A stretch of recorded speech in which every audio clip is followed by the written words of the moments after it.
Assalamualaikum warahmatullahi wabarakatuh. Saya Siti Robiah dari kelas 11 OTKP 1.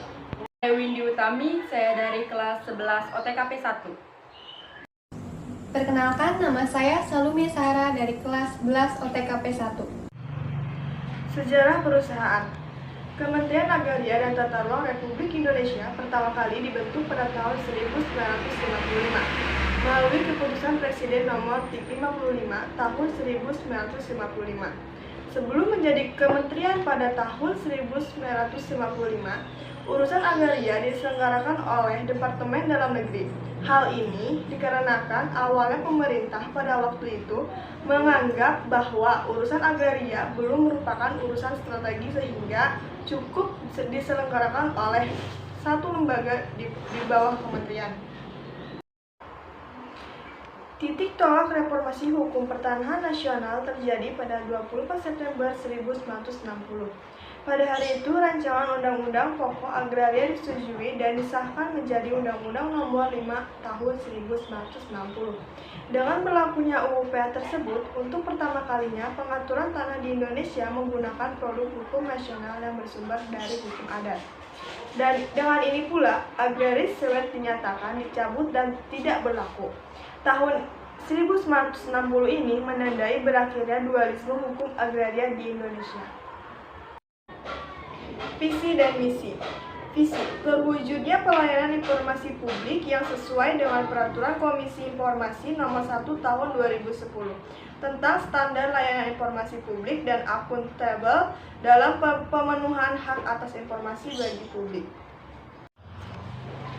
Misi yang pertama, mewujudkan pelayanan informasi publik yang sesuai dengan Peraturan Komisi Informasi Nomor 1 Tahun 2010 tentang standar layanan informasi publik, efektif dan efisien serta akuntabel.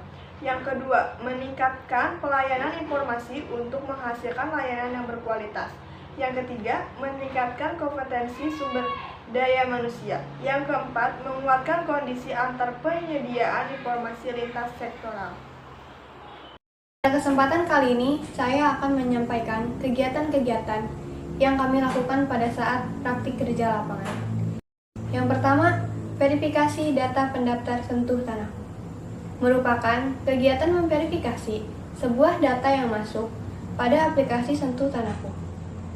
Diterima apabila telah memenuhi syarat dan ditolak apabila ada kekurangan saat memenuhi data-data tersebut. Memverifikasi sebuah data memiliki fungsi untuk menentukan data tersebut valid dan jelas. Yang kedua, menjawab Gmail konsul Sentuh Tanahku, yaitu menjawab email masuk pada akun Sentuh Tanahku yang dikirim oleh pengguna aplikasi Sentuh Tanahku yang mengalami masalah pada saat melakukan verifikasi maupun terhadap aplikasi tersebut. Yang ketiga, menjawab review konsul pengguna aplikasi Sentuh Tanahku. Menjawab review pengguna yang memberikan bintang 1, 2, 3, 4, dan 5. Pada bintang-bintang tersebut, terdapat masukan maupun saran agar aplikasi tersebut bisa dikembangkan lebih baik lagi.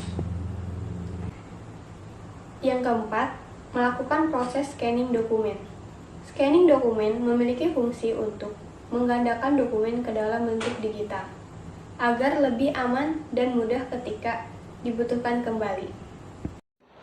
Melakukan proses fotokopi dokumen. Mesin fotokopi merupakan sebuah alat teknologi yang berfungsi untuk membuat salinan ke atas kertas dari dokumen, buku, maupun sumber lainnya. Melakukan proses print dokumen. Printer merupakan sebuah perangkat output yang biasa digunakan untuk mencetak berbagai macam teks, gambar, maupun dokumen.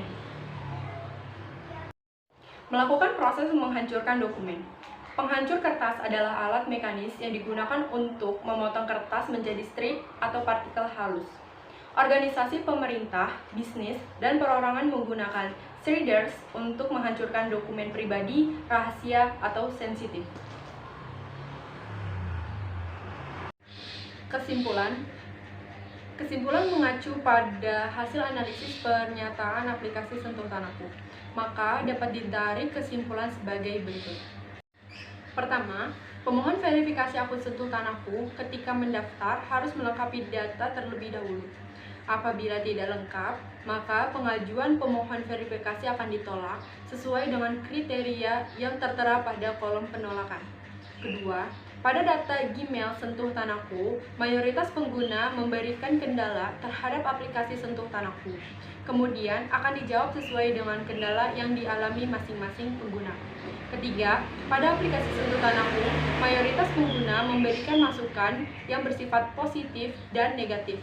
Kemudian disortir sesuai dengan bintang, lalu dijawab sesuai dengan bintang dan kendala yang dialami oleh pemohon aplikasi Sentuh Tanahku agar diberi arahan apa saja yang harus dilakukan oleh pemohon yang mengalami kendala.